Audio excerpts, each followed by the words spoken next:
點樣喺 Binance 成功提款，唔怕搞亂 order？ 齋睇呢個簡單教學幫到你。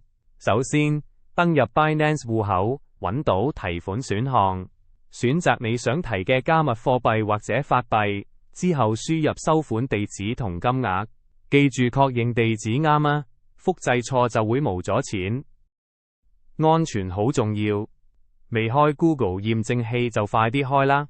Binance 都提醒大家，有雙重驗證先可以保障你資產安全，提款快又安心。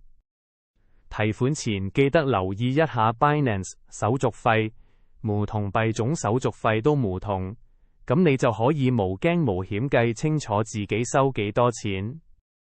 Binance 而家係世界最大嘅虛擬貨幣交易所之一，速度快，手續費平，全球信譽都非常高，仲有現時新用戶登記，用我哋推薦碼仲有20%手續費折扣。未註冊，即刻 download Binance App 或者上官方網站註冊戶口，新手都極易上手，一齊體驗最快最穩陣嘅提現流程啦！